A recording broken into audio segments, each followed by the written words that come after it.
Hello everyone, this is Ashish. Welcome back another market analysis video. चलिए देख लेते हैं मार्केट में किस तरह के पैटर्न बन रहे हैं और कल मार्केट किस तरह से ट्रेड कर सकता है। देखो, सुबह हमने इस लेवल पे ट्रेड किया था। यहाँ पे मैंने आपको बताया था कि देखो यहाँ पे ये जो एरिया होगा ये साइडवेज टू वॉलेटाइल एरिया होगा। और देखो फर्स्ट हाफ में मार्केट ने जो है कुछ इसी तरह से यहाँ पे ट्रेड किया है। और मैंने आपको बताया था कि यार बाइंग के लिए अगर आपको प्लान करना है तो इस स्विंग के ऊपर हम बाइंग के लिए प्लान करेंगे, जो कि है 25,130 का लेवल। और मार्केट यहाँ पे गया क्योंकि ये रेजिस्टेंस लेवल था। रेजिस्टेंस लेवल आने के बाद यहाँ पे एक रेजिस्टेंस लेकर के देखो कितना अच्छा फॉल मार्केट में यहाँ पे देखने के लिए मिला है। और अगर आप देख सकते हो तो एक एम पैटर्न भी अभी यहाँ पे मार्केट में हमको दिखाई दे रहा है। ठीक है, तो कुछ इस तरह से अभी ये डबल टॉप हमें दिखाई दे रहा है, तो इसको हम इग्नोर नहीं कर सकते और इसी के अकॉर्डिंग जो है हम यहाँ पे ट्रेड करेंगे। अगर डेली टाइम फ्रेम में भी जाकर के देखेंगे, मैंने बताया था कि ये एरिया जो होगा वो डिसाइडिंग एरिया होगा, ये वाला। ठीक है, ये जो एरिया होगा टोटल ये डिसाइडिंग एरिया होगा, क्योंकि पहले ये सपोर्ट हुआ करता था कि अब ये रेजिस्टेंस बन चुका है। अगर वन डे टाइम फ्रेम में भी देखेंगे तो यहाँ पे एक एम पैटर्न दिखा, उसके बाद एक पुल बैक मार्केट ने लिया और देखो अब जो है मार्केट डाउन साइड में जाने की कोशिश कर रहा है, अनटिल ये जब तक एक फॉलो थ्रू कैंडल यहाँ पे नहीं देता। अगर एक और कैंडल यहाँ पे कुछ इस तरह की कल हमें रेड कैंडल देखने के लिए मिल जाती है तो फिर एक ये प्राइजेक्शन बन जाएगा लोअर लो का। पहला पहला लो ये वाला और सेकंड लो ये वाला। ठीक है, अगर डेली टाइम फ्रेम में आपको लोअर लो फॉर्मेशन दिख रहा है तो आप समझ सकते हैं कि यहाँ थोड़ा मार्केट करेक्शन के लिए जा सकता है। पहला लो ये वाला और सेकंड लो ये वाला, क्योंकि लो लोअर लो में कन्वर्ट होता चलता रहेगा मार्केट, तो फिर यहाँ पे सेलर का डोमिनेंस ज्यादा हो जाता है बायर से ज्यादा। ठीक है, तो कुछ इस तरह से मार्केट ने आज ट्रेड किया। वो अच्छा हुआ कि हम सुबह ही ट्रेड करके निकल गए थे, सो शायद यहाँ पे फंस सकते थे, क्योंकि अगर हम यहाँ पे दोबारा से फिर बाय करते तो हमारा यहाँ पे एसएलिट हो सकता था। तो अभी लेवल जो निकल करके आते हैं हमारे पास, ये वाले लेवल निकल करके आते हैं जहां से मार्केट ने ब्रेकआउट दिया है। जो लेवल हमारे पास है 25,000 का है। हमने कल भी ये प्लान किया था कि अगर 25,000 के नीचे मार्केट क्लोज दे देता है तो हम उसको एज ए सेलिंग ही कन्वर्ट जो है वो समझेंगे, एज ए सेलर यहाँ पे एक्टिवेट है, उसी अकॉर्डिंगली हम इसको ट्रीट करेंगे। अभी यहाँ पे देखो मार्केट ने एक सपोर्ट लिया है, सपोर्ट लेकर के एक और कैंडल यहाँ पे बनाई है, लेकिन जैसा मैंने आपको बताया अगर 25,000 का ये प्रीवियस डे का लो है, और प्रीवियस डे लो पे पहले यहाँ पे जहाँ पे बायर एक्टिवेट हुए थे फर्स्ट टाइम थे यहाँ पे हुए थे, तो सेकंड टाइम यहाँ पे बायर जो है एक्टिवेट होने की कोशिश कर रहे हैं। ठीक है, हो सकता है कल इसके यहाँ खुले मार्केट, यहाँ खुले और फिर से 25,000 से रेजिस्टेंस लेकर के फिर से डाउन साइड में आना स्टार्ट करे। तो हमें क्या करना है, हमें 25,000 के ऊपर ही अपनी बाइंग के लिए कोई भी ट्रेड प्लान करना है, उसके नीचे कोई भी ट्रेड हम सेलिंग के लिए ही प्लान करेंगे। ठीक है, उसके ऊपर बाइंग के 25,000 के ऊपर बाइंग के लिए ट्रेड प्लान करेंगे और 25,000 के नीचे सेलिंग के लिए ही ट्रेड प्लान करेंगे। ठीक है, अगर यहाँ पे मार्केट खुलता है और रेजिस्टेंस लेवल को यहाँ पे रिस्पेक्ट करता है, रिस्पेक्ट करने के बाद डाउन साइड में आना जब स्टार्ट करेगा तो पहला टारगेट ये वाला रख लेंगे इस स्विंग का, यहाँ पे हम प्रॉफिट बुक कर लेंगे। उसके बाद देखेंगे होल्ड कर रहा है, अगर होल्ड करके इसको फिर से ब्रेक डाउन देता है तो फिर हम अपने डाउन साइड के टारगेट 850 800 ये वाले टारगेट जो है वो हम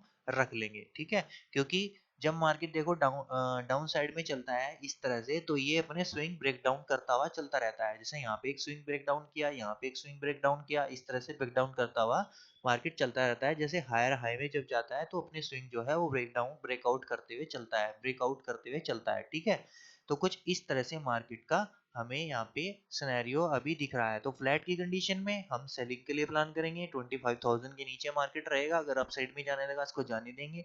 हो सकता है यहाँ तक जाए 25,020 तक जाए, 40 तक जाए। ठीक है, तो कैंडल क्लोज होने का वेट करना, हो सकता है यहाँ पे स्पाइक मार के फिर दोबारा से नीचे आ जाए। ठीक है, अगर बाइंग के लिए प्लान करना है तो 25,000 के ऊपर ही प्लान करेंगे, या तो फ्लैट खुल के इसको क्रॉस करे या फिर गैप अप खुल के यहाँ पे गैप अप खुल के यहाँ पे सस्टेन करे। ठीक है, या फिर फ्लैट खुल के इसको क्रॉस करेगा तभी बाइंग के लिए प्लान करेंगे। अगर गैप डाउन खुल जाता है, देखो इतने बड़े सेलिंग में अगर गैप डाउन खुलेगा तो थोड़ी सी प्रॉफिट बुकिंग आएगी। अगर थोड़ी सी प्रॉफिट बुकिंग आएगी तो हम यहाँ पे एक छोटा सा ट्रेड बाइंग साइड का लेंगे, यहाँ तक का टारगेट रखेंगे। और अगर फिर ये डाउन साइड में आना स्टार्ट करेगा रेड कैंडल बना के यहाँ पे कोई, तो फिर इसी रेड कैंडल के हाई का एसएल डाल करके अपना डाउन साइड का टारगेट जो है वो प्लान करेंगे। ठीक है, तो कुछ इस तरह से हम यहाँ पे ट्रेड प्लान करेंगे। देखो जितना मार्केट को सिंपल रखोगे उतना यहाँ पे आप सरवाइव कर पाओगे। ठीक है, जितना यहाँ पे सिंपल रख सकते हो मार्केट को। मैंने आपको बताया है 25,000 के ऊपर बाइंग करनी है और 25,000 के नीचे सेलिंग करनी है। ठीक है, बस इतना सा आपको यहाँ पे ध्यान रखना है। और ये ट्रेड मैं प्लान करूंगा, आप अपना एनालिसिस भी कर सकते हो। ये मैं बता रहा हूँ मेरा व्यू किस तरह से है मार्केट में, और मैं जो है किस तरह से अपना ट्रेड प्लान करूंगा।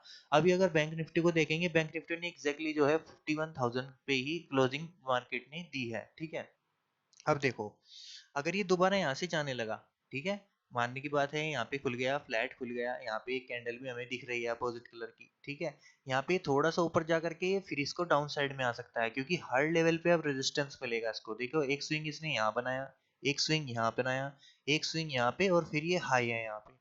तो हर लेवल पे क्या होगा कि यहाँ पे सेलर सेल करने की कोशिश इसको करते रहेंगे, ठीक है। तो हमें क्या करना है, सिंपल सा, अगर फ्लैट खुलता है इस एरिया पे और 51,000 के नीचे ये बना रहता है, ठीक है, अगर 51,000 के नीचे यहाँ पे ये बना रहता है इस लेवल पे, इस लेवल पे, तो वेट करना, वेट करने के बाद अगर इसको ये ब्रेक डाउन कर देता है, इस स्विंग को जो यहाँ पे स्विंग बनाया है, तब हम अपना सेलिंग साइड का ट्रेड प्लान करेंगे। जैसा आज हमने फ्लैट में निफ्टी में वेट किया था, ऐसे ही यहाँ पे कल वेट करना है, ठीक है।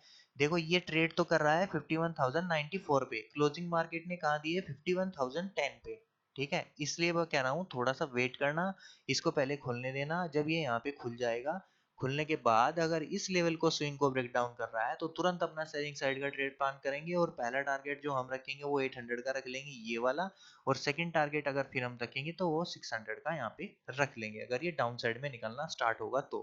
क्योंकि जब भी मार्केट जो है फॉल होता है तो वो तेजी से फॉल होता है, हो सकता है 300 पॉइंट 400 पॉइंट भी फॉल हो जाए। अगर गैप अप खुल जाता है, देखो अगर इस लेवल पे गैप अप खुल जाता है, तो फिर ये इसी लेवल के बीच में बना रह सकता है। क्यों बना रह सकता है, ऊपर यहाँ पे फिर से एक रेजिस्टेंस इसको देखने के मिलेगा, ऊपर यहाँ पे एक साइकोलॉजिकल लेवल भी हमारे पास है 51,500 का, नीचे हमारे पास 51,000 का लेवल है, एक 500 पॉइंट की रेंज हो जाएगी, और शायद ये इसी बीच में बना रह सकता है। यहाँ पे सेलर क्या करेंगे, कॉल और पुट यहाँ पे शॉर्ट कर देंगे, और ये इसी लेवल पे फिर बना रह सकता है।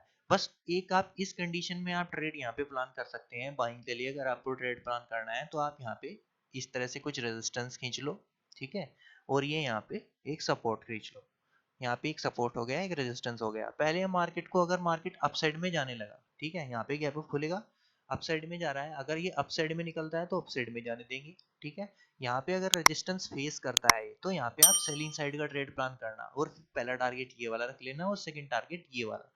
अगर ये डाउन साइड में आने के स्टार्ट करेगा, यहाँ पे दोबारा से यहाँ पे ग्रीन कैंडल अगर कोई बनाने की कोशिश करेगा, तो फिर यहाँ पे आप एक ट्रेड प्लान कर सकते हैं। लेकिन ट्रेड प्लान कब कर सकते हो, रिस्क टू रिवॉर्ड के अकॉर्डिंग, अपने मनी मैनेजमेंट के अकॉर्डिंग, जितना आपका रिस्क है।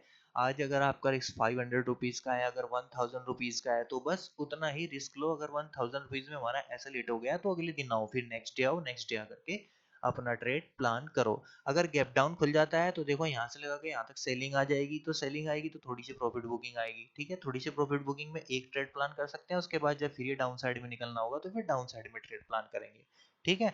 तो कुछ इस तरह से हम कल का ट्रेड प्लान करेंगे। अभी देखो मार्केट जो है थोड़ा ऊपर नीचे हो रहा है। अगर आप इसका चार्ट देखेंगे निफ्टी का, देखो मार्केट जो है 2-3 दिन से ऊपर नीचे ट्रेड कर रहा है। पहले यहाँ पे मार्केट ट्रेंडिंग रहा, ठीक है, इसके बाद यहाँ पे थोड़ा वॉलेटिलिटी साइडवेज देखने के लिए मिला, फिर मार्केट फिर से ट्रेंडिंग रहा, ठीक है, फिर यहाँ पे थोड़ा सा वॉलेटाइल डाउन साइड में आया। अगर मार्केट कल इस लेवल पे क्लोजिंग दे देता है तो ये ऊपर निकल जाता है, लेकिन इसने कुछ ज्यादा ही नीचे आके क्लोजिंग दी, लगभग 150 120 120 130 पॉइंट के नीचे आकर के, फिर यहाँ पे आया, फिर साइडवेज रहा, उसके बाद फिर ट्रेंडिंग।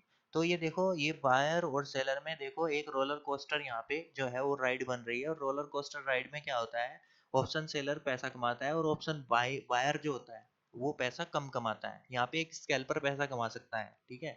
बायर देखो, बायर पैसा जो कमाते हैं वो एक ट्रेंडिंग मार्केट में कमाते हैं, कुछ इस तरह की मार्केट में, ठीक है, इस तरह के। लेकिन मार्केट क्या कर रहा है 2 दिन से अपसाइड में, फिर पूरा यहाँ पे यहाँ से लगा करके, और यहाँ तक फिर डाउन साइड में आ गया, फिर यहाँ पे फिर अप साइड में बढ़ गया, और फिर अप साइड डाउन साइड में आना स्टार्ट कर रहा है। तो ये एक मोमेंटम पकड़ना, और ये यहाँ पे प्राइजेक्शन जो है रीड करना, यहाँ पे थोड़ा सा अगर आप टाइम स्पेंड करोगे तब जाके आपकी ये समझ में आएगा। लेकिन मेरे अकॉर्डिंगली ये जो है सेलिंग के लिए जा रहा है। मुझे यहाँ पे एक डबल टॉप दिख गया है, ठीक है। तो जब तक ये इस नेकलाइन को ब्रेक नहीं करता अपसाइड में, तब तक मैं जो है यहाँ पे बाइंग का ट्रेड कोई भी प्लान नहीं करूंगा। इसके नीचे 25,000 के नीचे मैं सेलिंग का ट्रेड ही अपना प्लान करूंगा, ठीक है। ऑलराइट गाइस, अगर वीडियो इन्फॉर्मेटिव लगा हो तो वीडियो को लाइक शेयर एंड सब्सक्राइब करना। अभी के लिए इतना ही, थैंक यू।